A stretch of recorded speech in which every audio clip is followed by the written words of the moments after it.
القول من الذين يستمعون القول فيتبعون أحسنه أن الله يفتح علينا فتوح العارفين ويفضلنا في الدين ويعلمنا التأويل ويهدينا إلى سواء السبيل على هذه النية ولكل نية صالحة وعلى ما نوى به شيخنا الحبيب مولى محمد بن سليم بن حفظ وعلى ما نوى سلفنا وآباؤنا الصالحون ويدخل نيتنا في نيتهم وأعمالنا في أعمالهم وأخلاقنا في أخلاقهم إلى حضرة النبي وآل النبي بسر الفاتحة. وبالله من الشيطان الرجيم. بسم الله الرحمن الرحيم. الحمد لله رب العالمين الرحمن الرحيم مالك يوم الدين إياك نعبد وإياك نستعين اهدنا الصراط المستقيم صراط الذين أنعمت عليهم غير المغضوب عليهم ولا الضالين آمين. السلام عليكم ورحمة الله وبركاته. الحمد لله الذي هدانا لهذا وما كنا لنهتدي لولا أن هدانا الله. أشهد أن لا إله إلا الله وحده لا شريك له وأشهد أن سيدنا ونبينا محمدا عبده ورسوله الذي لا نبي بعده. اللهم صل وسلم وبارك على سيدنا محمد مفتاح باب رحمة الله عدد ما في علم الله صلاة وسلاما دائمين بدوام ملك الله وعلى آله وصحبه وموالاه ومن تبعهم بإحسان إلى يوم القيامة. أما بعد سبحانك لا علم لنا إلا ما علمتنا إنك أنت العليم الحكيم. لا حول ولا قوة إلا بالله العلي العظيم.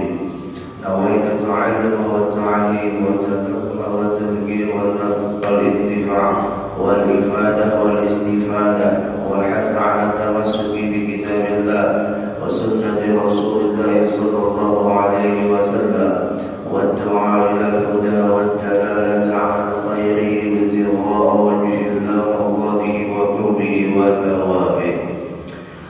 وقال المصنف رحمه الله تعالى ونفعنا بعلومه في الدارين آمين إلى أن قال علم أن العباد يتشوفون إلى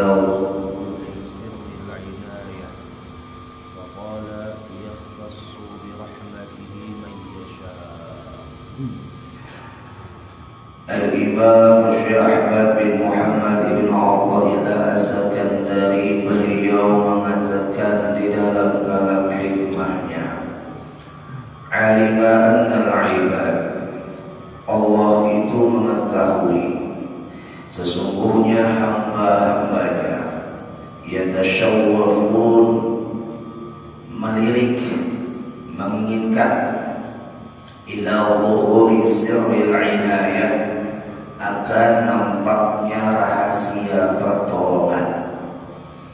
Allah tahu kepada kita perasaan yang kita ini sebagai hambanya yang punya kecenderungan atau punya keinginan untuk nampaknya rahasia daripada segala pertolongan Allah. Umpama saja ada mungkin di antara kita yang menghendaki pertolongan Allah itu nampak pada materi atau hendak sugih, ya. Maka orang ini dia berusaha, dia berdoa, tujuannya hanya untuk supaya nampak itu pertolongan, hingga pertolongan Allah datang kepadanya dan akhirnya tujuannya untuk meraih itu pertolongan yaitu sugih didapatnya. Maka Allah katakan di dalam firman-Nya, faqala yakhtassu bi rahmatihi man yasha. Ujar Allah, yakhtassu, dispesialkan, dikhususkan. Daripada rahmatku itu aku berikan bagi orang yang aku kehendaki. Allah memberikan rahmatnya kepada yang Dia kehendaki, bukan yang kita kehendaki. Kita berkehendak melirik pertolongan Allah dari segi materi, sugih tadi, lalu kita bekerja keras yang maha untuk mendapatkan itu sugih disertai dengan doa. Tidak salah jalannya tersebut, tapi ketika dia sudah mengatakan atau mengiktikadkan di dalam hatinya bahwa ia bisa sugih, andai kata ini tercapai, dia akui bahwasanya itu karena usaha dan doanya. Dia lupa bahwa Allah sudah katakan yakhtassu bi rahmatihi man yasha. Dia bisa berdoa itu karena rahmat Allah, dia bisa bergaul itu karena rahmat Allah, dia bisa menuntut ilmu itu karena rahmat Allah, dia bisa minum itu karena rahmat Allah, dia bisa makan itu karena rahmat Allah. Dia lupa itu, sehingga dia menginginkan melirik daripada nampaknya pertolongan Allah dengan usahanya, dengan doanya. Dia rasa itu adalah kekuatan doa dan kekuatan usahanya. Dia lupa itu adalah pertolongan Allah. Padahal tadinya dia melirik Allah supaya menolonginya, lalu ia berdoa, lalu ia berusaha. Ada salah, tapi ya tadi ketika dia sudah menanamkan dengan jazam di dalam hatinya bahwa usaha dan doanya lah yang membuat ia tercapai maksudnya, maka disinilah letak kesalahannya. Berdoanya ada salah, berusahanya ada salah, beribadahnya ada salah, bahkan bagus, ya kan? Tapi karena hatinya atau i'tikadnya salah dalam menempatkannya, dia akui itu adalah usahanya, dia akui itulah kemampuannya, dia akui itulah kekuatannya. Ini yang salah. Ini masih menyambung pembahasan pada pertemuan yang telah lewat dulu atau minggu yang lewat. Itu kan disebutkan kata Imam Ibn Athaillah, inayatuhu fika la li syai'in minka. Pertolongan Allah bagimu, padamu, la li syai'in minka, bukan karena sesuatu yang darimu. Artinya pertolongan Allah itu datang bukan karena usahamu, bukan karena doamu, tapi doamu dan usahamu itu karena adanya pertolongan Allah. Jangan sampai kita kembali dalam membahasakannya, ujar kita karena doa kita lalu datang pertolongan Allah, berarti doa kita harap daripada pertolongan Allah. Jangan sampai kita kata karena usaha kita duduk di dalam majelis kita mendapatkan pertolongan Allah, berarti duduk kita di majelis ini dapat mengatur Tuhan. Padahal kita duduk di majelis itu karena kita diatur Tuhan, bukan kita yang mengatur Tuhan. Atau sebaliknya pula yang disebutkan di bawahnya, wa 'alima annahu law khallahum, dan Allah mengetahui bahwasanya itu hamba, law khallahum, jikalau Allah biarkan mereka, wa dzalika la tarul a'mal, dan dengan dibiarkan oleh Allah artinya ada orang yang kadang mau berusaha, kadang mau juga berdoa. Wa dzalika la tarul a'mal, yang mereka itu meninggalkan amal perbuatan oleh sebab apa? I'timadan 'ala al-azal, karena mereka itu berpegang pada ketetapan Allah. Ini pun salah juga. Lalu Allah katakan faqala, Allah jawab bagi orang yang berucap atau mengiktikadkan, bapakku berdoa, bapak juga duduk di majelis, bapak juga beramal, Mun segala sesuatunya sudah ditetapkan Allah. Bisa Allah yang sudah menetapkan aku baik-baik sudah enak. Ujarnya deh. Ya. Kenapa? Karena orang ini berpegang melawan ketetapan. Ujarnya sudah takdir sudah ada. Bapak itu uyuh. Nah orang seperti ini dijawab oleh Allah. Faqala ujar Allah di dalam firman-Nya, inna rahmatallahi qaribun minal muhsinin. Sesungguhnya rahmat Allah itu dekat kepada orang yang berbuat baik. Dipahami bahwasanya rahmat Allah itu dekat kepada orang yang baik. Artinya orang yang baik itu karena adanya rahmat Allah. Dan rahmat Allah itu akan diberikan pula kepada orang yang ditolong oleh Allah untuk berbuat baik. Tandanya kita itu dapat rahmat Allah, kita ditolong Allah untuk menjalani jalan kebaikan. Paham ya? Tandanya orang itu jauh daripada rahmat Allah, orang itu dijauhkan daripada kebaikan. Artinya ketika dia melakukan kebaikan, dia sadar bahwasanya itu rahmat Allah. Nah, ketika ia melakukan itu kebaikan pula, ia sadar bahwasanya itu juga merupakan ketetapan Allah. Lalu dengan adanya rahmat Allah ditolong orang itu melakukan kebaikan, lalu dengan adanya rahmat Allah orang itu digolongkan orang yang selamat. Dengan adanya rahmat Allah orang itu bisa melakukan sesuatu yang mana kembali kepada rahmat Allah. Kayak apalah bahasanya supaya nyaman, lebih mudah kita bisa memaham. Orang yang berpikir pada ajal ini orang malas. Bukan berarti dia ini kadang percaya dengan Tuhan, dia percaya dengan Tuhan, dia percaya dengan takdir Allah, tapi dia kadang mau berbuat,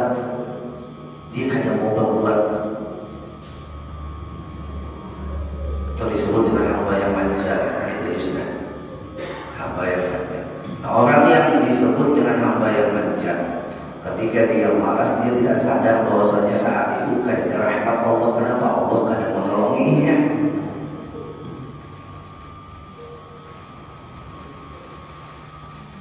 Ya, kita tarik saja contoh yang akan kita hadapi seminggu lagi. Apa? Tahun lalu kita aja sedikit malam pergantian tahun. Ya Allah, kita lihat Allah bisa saja, Allah kuasa. Allah bisa saja menarik semua hambanya tidak turun ikut-ikutan dalam merayakan tahun baru, bisa ya. Karena segala sesuatu yang ngatur adalah Allah. Jangan kira manusia ini ada yang ngatur selain Allah. Ada, semua kita yang ngatur adalah Allah. Bisa saja Allah tarik kita semua berada di dalam rahmatnya, tidak berada di dalam murkanya, bisa. Tapi Allah memiliki sifat jaiz, sakahandak sidin. Jadi kita kadang kawangan terus sidin. Dengan sakahandak sidin jadikan adanya lawanan. Supaya apa? Di dalam Al-Quran, inna fi khalqis samawati wal ardi wa ikhtilafil laili wan nahar la ayatin li ulil albab. La ayat. Apa la ayat? Yaitu untuk ditampakkannya kekuasaan Allah. Dan siapa yang bisa merasakan tampaknya kekuasaan Allah? Ulil albab. Orang yang mau berpikir. Bukan orang yang berpegang pada ajal, pasrah. Ujarnya aku malam tahun baru itu sudah ajal dari Tuhan.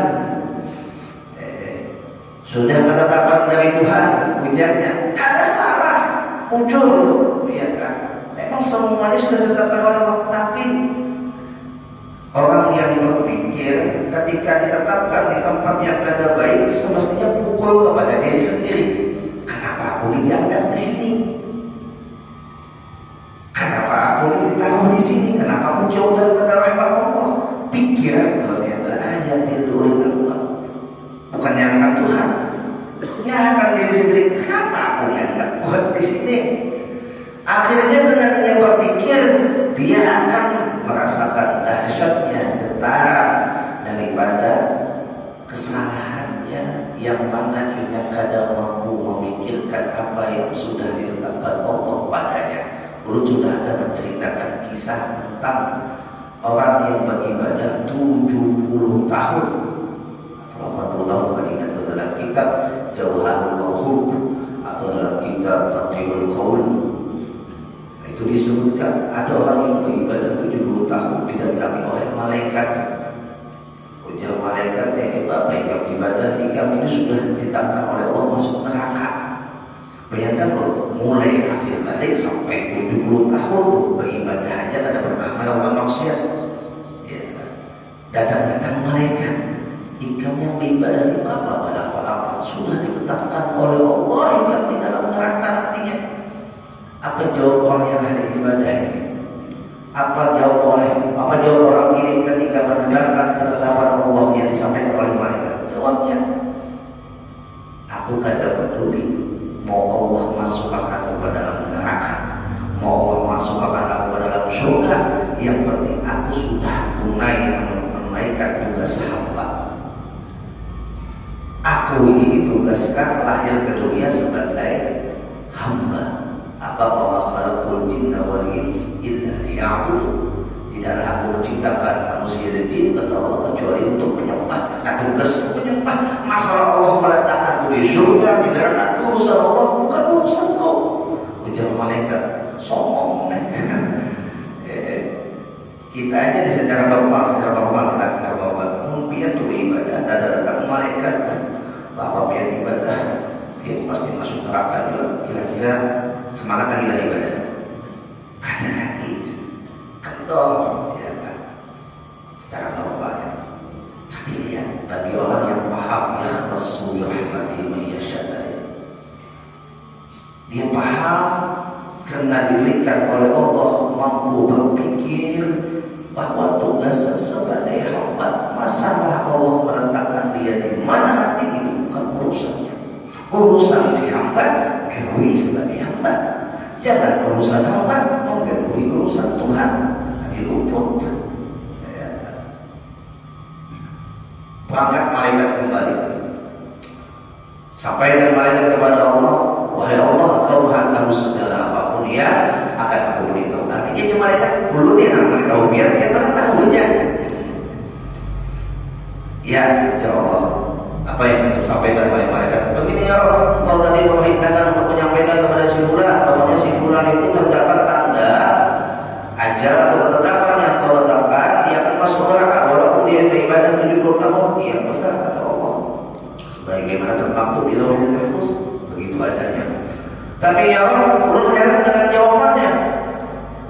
Dia katakan bahwasanya masalah surga dan neraka itu adalah urusan dia. Urusannya adalah menjalankan hambanya. Dia tetap ibadah dan tidak putus asa dalam ibadahnya. Apa kata Allah? Sampaikan kepada hamba itu, yamhullahu ma yasha' wa yuthbitu 'indahu ummul kitab. Allah punya kuasa menghapus apa saja yang sudah ditetapkannya. Allah sederhana sih.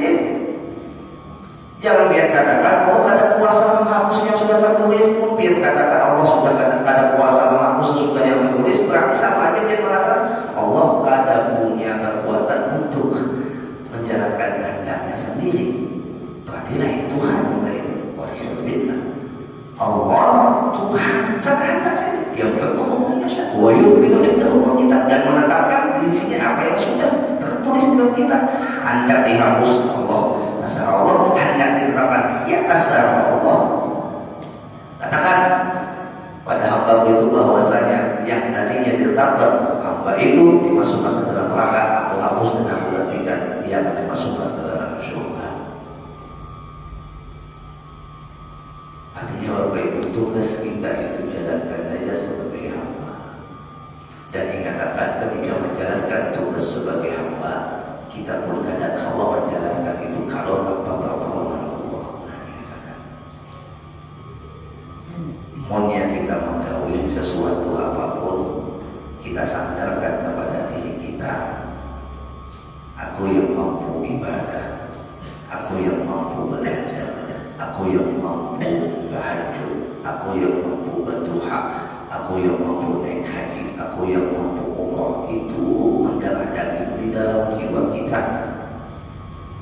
Akhirnya kita tergolong orang yang bertuhankan ibadah, bukan bertuhan kepada Allah yang menolongi kita ibadah. Sama kayak orang betapa di atas gunung, betapanya bahagianya karena salah. Tapi kalau dia salah menundukkan hatinya, dia betapa tujuannya hendak sulit, ya kan? Tentang jin, tentang hal-hal yang gaib. Sudah amalannya bahwa ini tanam di muka rumah, karena sugi kalau di bawah tuyul sih kok.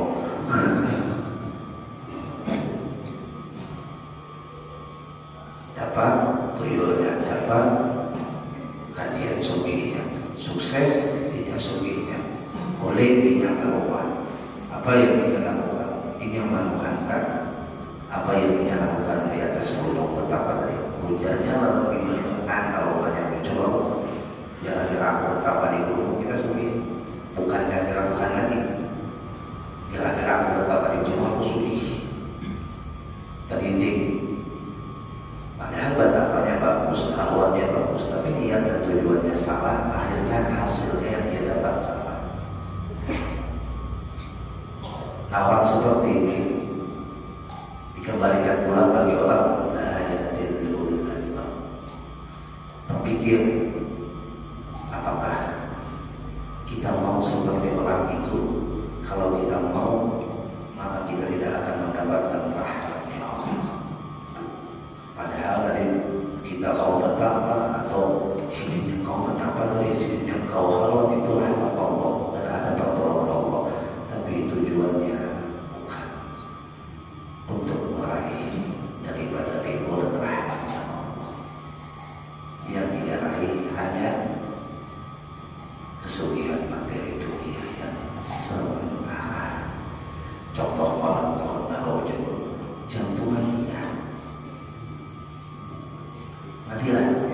Ya ibu aja matilah. Kalau bingung mau jam 3:30 mulai tadi. Ini pas Jepang jam 5 kali jadi takut isya. Ini takut ini masa takut ini. Ya. Malam tahun baru. Di malam itu Bapak Ibu jamaah rahimakumullah, secara bahasa syariat dulu. Secara bahasa syariat dulu. Ada 3 agama yang sekaligus merayakan peringatan di malam itu. 3 agama ini tidak termasuk agama Islam. 3 agama ini, satu, agama Majusi merayakan malam tahun barunya dengan kembang apinya. Agama Nasrani merayakan malam tahun barunya dengan lonceng dan topi lucunya. Agama Yahudi merayakan malam tahun barunya dengan trompetnya.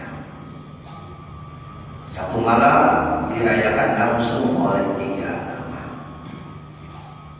Kita sebagai umat yang beragamakan Islam punya perayaan yang sudah Allah hadirkan di dalam perjalanan setiap tahun, yaitu 2 kali setahun. Hari Raya Idul Fitri dan Hari Raya Idul Adha. Itu perayaan besar kita yang diberikan oleh Allah kepada kita.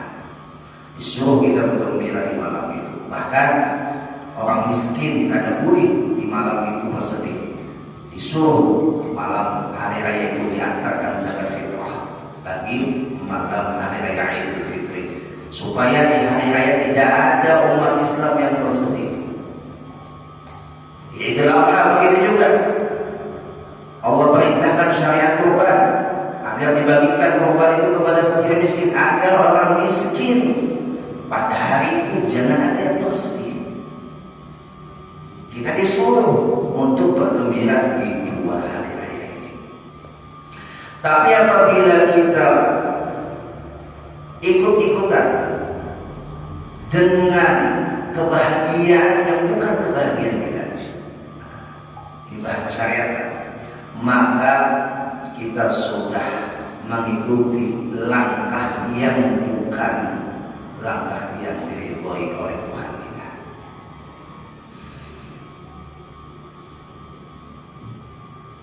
Ulun bertakwa ya.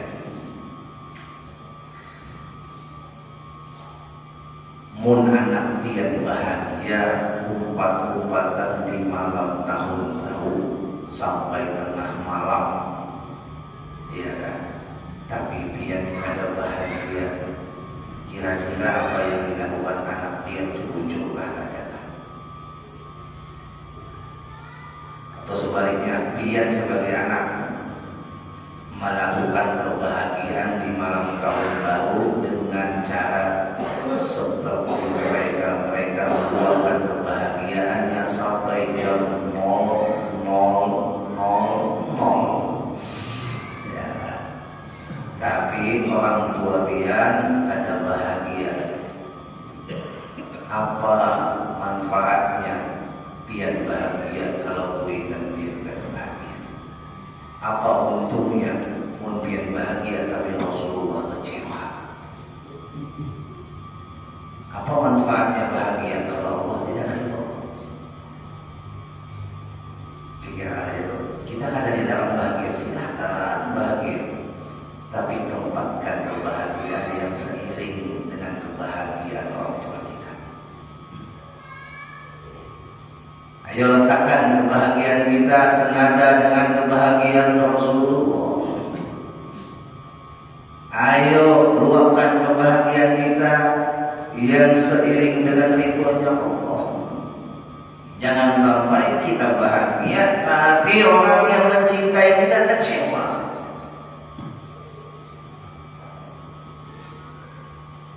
Ustaz, di mana dalilnya Rasulullah kecewa bagi orang yang mengikuti malam tahun baru? Satu, menurut riwayat Imam At-Tirmidzi disebutkan ada satu hadis Nabi sallallahu alaihi wasallam, ujar silin laisa minna man tashabbaha bi ghairina. Bukan dari golongan kami, ujar Nabi, orang yang menyerupai selain jalan kami. Bukan dari golongan kami, berarti bukan dari umat Nabi. Man tashabbaha bi ghairina, orang yang menyerupai jalan yang bukan jalan kami. Satu saudara. Dua, hadis riwayat Muslim kalau tidak salah. Itu disebutkan ujar Nabi sallallahu alaihi wasallam, la tattabi'unna sanana alladhina min qablikum shibran bi shibrin aw dhira'an bi dhira'in hatta law dakhalu ila juhri rabbin tattaba'tumuhu. Ujar Nabi, sungguh, lamnya mengulang tauhid, tambah nunnya mengulang tauhid. Sungguh, la tattabi'unna, penegasan yang sangat tegas. Lamnya lam tauhid, nunnya nun tauhid. Tahu orang belajar nahu. Artinya Nabi tidak dapat kegayaan. Sungguh, kelak tubuhan ikan itu kamu menunjuk kepada sahabat. Sanadal ladzi la tattabi'unna, sungguh kamu mengikuti sanadal ladzina min qablikum, jalan-jalan daripada orang sebelum kalian. Shibran bi shibrin, sejengkal demi sejengkal. Dhira'an bi dhira'in, sehasta demi sehasta. Hatta law dakhalu, jikalau seandainya atau sehingga Seandainya mereka itu masuk ila juhri dhabbin, kepada lubang biawak. Dhabb itu biawak di padang pasir. Seandainya mereka siapa? Mereka yang mengikuti itu masuk ke dalam lubang biawak, lattaba'tumuhum, sungguh kalian juga mengikutinya masuk. Umpat dia masuk ke dalam lubang itu.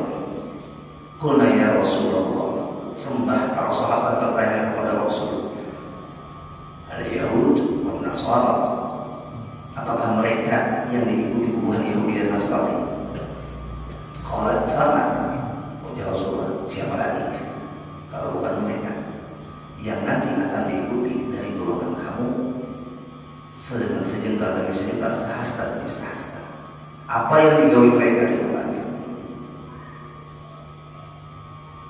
Qul hadhihi sabili, ujar Nabi, ujar Allah Jalla Jalaluhu dalam Al-Quran, hadhihi sabili, katakan wahai Rasul Muhammad, qul, katakan wahai Rasul Muhammad, hadhihi sabili, inilah jalanku. Apa jalan Nabi kita Muhammad?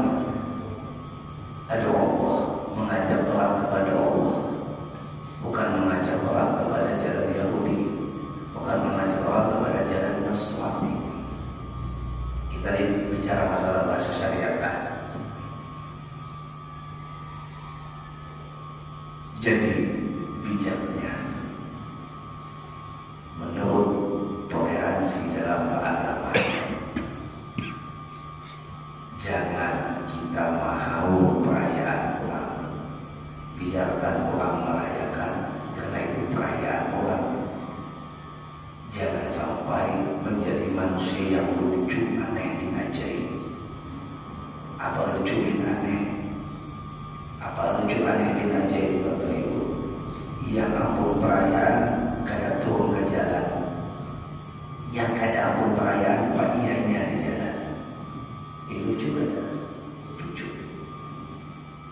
Jadi bijaksanailah menurut pemikiran orang-orang yang bijak. Kita ikuti pemikiran mereka. Apa? Silahkan, monggo bagi pihak yang beragama A, B, dan C untuk merayakannya. Kami tidak ikut, bukan berarti kami menghinakan perayaan biar kada. Kami menghormati perayaan buah biar. Sebagaimana bulan biar juga kada mau berbau di dalam takbiran kami. Sebagaimana bulan biar juga kada ikut-ikutan merayakan malam hari raya kami. Lakum dinukum waliyadin. Silakan biar ampun acara sama kami. Jangan sampai kita jadi manusia yang aneh kita aja mau perayaan juga. Mereka tidak pernah mau perayaan kita, Masya Allah buahnya. Tapi buah kita mau lebih lagi.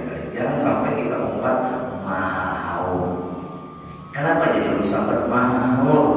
Karena itu bukan perayaan kita. Kita diundang pun nggak ada buah yang maksa kita harus ikut dadah Allah. Jemaah, adalah kita dipaksa untuk ikut dadah. Artinya lakum dinukum. Jangan masalah agama. Contoh aja tuh, masalah kita beda pendapat di dalam agama kita soal. Ada orang yang percaya tahlil, monggo. Ada orang yang tidak percaya tahlil, monggo. Iya kan?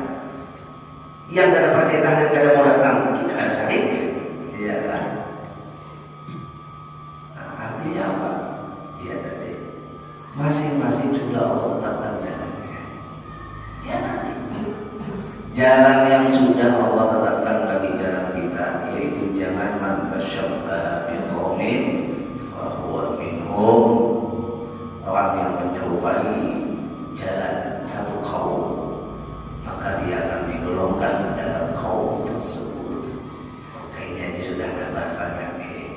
Mun buruan pian coba sih kalau salah. Hendak juga buat merayakan malam tahun baru, silahkan. Tapi konsekuensinya yang menjadi kekhawatiran tak kumpul biar kita lawan Tuhannya di akhirat kamu kan. Ya kan?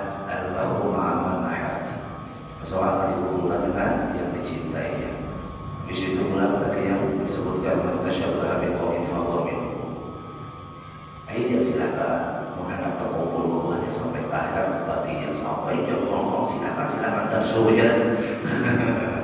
Mengenal terkumpul sampai ke akhirat dengan mereka. Nah jadi anak-anak muda, anak mudi, ya kan? Kita wahid alhamdulillah media sosial sudah menjadi jalan kemudahan untuk kita mengetahui tentang masalah apa itu malam tahun baru. Ulama-ulama kita banyak sudah menyampaikan lain dulu. Para pemuda-pemudi umumnya kadang duduk di majelis, kadang bakal dapat wejangan seperti ini. Sekarang pemuda-pemudi di rumah aja buka handphone dapat nasihat, ya kan? Makanya ulama-ulama sekarang, masya Allah, kata Allah, memanfaatkan kecanggihan teknologi. Mereka juga ikut bersaing dakwah di dalam dunia medsos. Andai saja Al-Imam Al-Ghazali itu hidup di zaman kita saat ini, mungkin sini ada narang kita ihya lewat tulisan lagi, lewat medsos. Kenapa? Karena sini narang kita itu tujuannya untuk apa? Supaya manfaat bagi umat secara banyak. Mereka gunakan pastinya dengan cara yang mudah. Apa cara yang mudah? Mengikuti perkembangan zaman. Jangan sampai anak-anak muda kita yang malas ke majelis, hari-harinya dia buka di medsosnya lagu, dangdut, kisah sinetron, kisah-kisah film yang ia lihat, ya kan, bubuhan jamu, janda muda, ya kan, yang ia lihat di medsos nih. Makanya gencar-gencarnya ulama hampir semua pondok pesantren ini ada punya akun media sosialnya masing-masing. Bersaing dakwah di dunia medsos, supaya ketika puluhan anak muda-mudi kita membuka medsos, terlihat ceramah, terlihat sholawatan, terlihat yang baik-baik. Karena mereka mau jadi suruh buka Quran ada bakal ada jebak sebagian, mau disuruh buka kitab begini mau disuruh duduk di majelis setiap hari mungkin, tapi dengan adanya handphone, adanya media sosial, lalu diisi media sosial dengan kebaikan, lewat aja sedikit, lihat aja dong mas, ada pengajian apa nih, apalagi judulnya belum yuhar, penasaran terbukainnya, dapat wejangan ilmu, umpama judulnya, awas dengan malam tahun baru, jangan buat kami kecewa, umpama penasarannya, apa aja, malam tahun baru buat kami kecewa, dibukanya dalamannya. Itu kamisahnya. Waduh, bagi bapakku bahagia, mau nabiku yang kucintai kecewa. Ini kemudahan, masya Allah. Bahwa ini jangan terlalu karena anak SD handphone, iPhone kalah, kuitannya Oppo meneng. Anaknya handphone. Allah. Tadi Bapak Ibu yang rahimahullah, ditarik sinyalnya paling sakit sedunia selama ulun nilai yang kunjungi daerah-daerah yang keluar negeri, yang belum tahu paling ngali sinyal internet itu ditarik sampai bulan ini sinyalnya hanya 3G. Yo ya. 3G itu pun ada GSM handphone di sana, CDMI. Ada mas beri kita? Tidak ada. Dia mau bawa handphone GSM ke sana, minta pasangkan kartu sana, kada bakal hidup. Kenapa? Kartu di sana CDMI, bukan kartu GSM. Jadi handphone kita ini kan mau dipakai, jadi mau hendak pakai kartu sana harus beli handphone sana. Itu sinyalnya 3G. Kita ini 5G, nah sudah 5G, ayo lihat, ada 4G lagi 5G. Lihat semangat Tuhan sangat tetap menayangkan apa dakwah melewati media sosial, walaupun jaringan sakit. Lihat nanti malam Jumat Daud Mustafa, ya kan, kajian-kajian Habib Umar, setiap ada kajian Habib Umar terus dianukan di media sosial. Mana biaya internet di sana mahal banget. tapi tadi kata Habib Umar, kalau itu mahalnya aku datang ke dunia sana, ke ujung sana, lebih mahal lagi. Dengan adanya internet aku bisa dakwah kemana-mana, orang bisa mengambil manfaat di mana saja. Masya Allah. Mungkin anda melihat akun sini dari akun Al-Habib Umar. Ya, ada tuh di YouTube. Setiap kajian sini live streaming, sini koordon ada live streaming, sini kemana. Jadi kalau ini ada bapak mengikuti jalan Pak dengan upload dakwah. Masalah orang melek, kadang melek itu bukan niat untuk dilek. Mau dilek orang kadang-kadang yang penting manfaat. Seikum aja ada yang ambil manfaat, pahalanya terus jadi pahala jariah. Ilmu yuntafa'u bih. Masya Allah. Nah, Ibu jemaah rahimahullah. Jadi biar yang menuju, biar yang murid usahakan biayai danai mereka yang hendak membuka akun dakwah seperti ini, karena biar ikut andil dalam berdakwah, pahala dakwah kada kawal diumpamakan dengan pahala seperti orang yang hanya mengajar seperti ini aja. Ada pahala dakwah itu seperti jihad fisabilillah. Orang dakwah itu sama kedudukannya orang yang jihad fisabilillah. Makanya biar kalau mendengar cerita Wali Songo dari zaman akhirnya adalah yang ditonjolkan tentang kelebihan ibadah yang sifatnya tersembunyi, yang ditonjolkan dakwahnya. Kenapa Wali Songo keramat? Dakwahnya.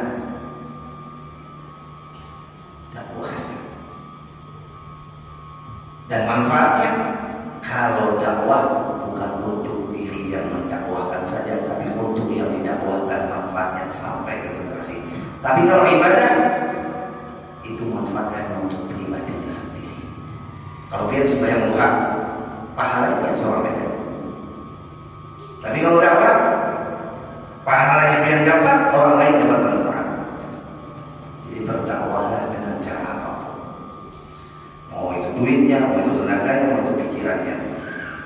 Apalagi di tahun baru, nah kacaki bola status. Mau ada sih, kau aja terbaca status, pada umpat akhirnya ada umpat tahun baru, dia di rumah aja, dia dapat pahala.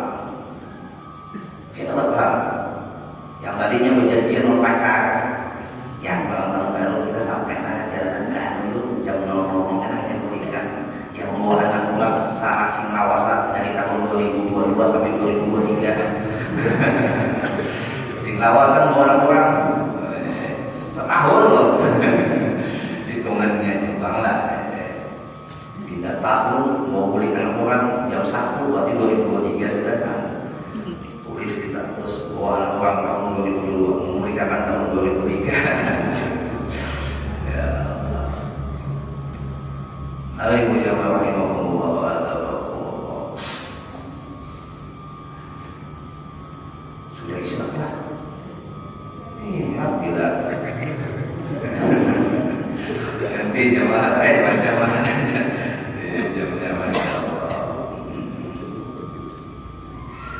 kesimpulannya, siapa yang bisa meninggalkan maksiat di malam tahun baru berarti dia mendapatkan yakhtassu bi rahmatihi may yasha, kekhususan dari rahmat Allah. Allah memberikan rahmat kepada orang yakhtas. Siapa orang yang dispesialkannya? Dan orang yang mendapatkan rahmat Allah, inna rahmatullah qaribun minal muhsinin. Sesungguhnya rahmat Allah itu dekat kepada orang yang berbuat baik. Ya, mudah-mudahan kita dapat rahmat Allah. Hidup kita dipenuhi dengan rahmat Allah, mati kita dalam keadaan diliputi dengan rahmat Allah. Mudah-mudahan roh kita keluar dari jasad yang disambut sahibur rahmah, yaitu Nabi kita Muhammad sallallahu alaihi wasallam. Mudah-mudahan masuk surga bi rahmatillah. Bagi pencinta Nabi Muhammad, orang yang cinta dengan Rasulullah, mereka mengatakan masuk surga bi rahmatillah itulah dengan Nabi Muhammad sallallahu alaihi wasallam. Masuk surga dengan Nabi Muhammad itu yang disebut dengan masuk surga dengan rahmatnya Allah. Mudah-mudahan amin. Allahumma amin. Al-Fatihah. Bismillahirrahmanirrahim. Alhamdulillahirabbil alamin. إياك نعبد وإياك نستعين اهدنا الصراط المستقيم صراط الذين أنعمت عليهم غير المغضوب عليهم ولا الضالين آمين يا رب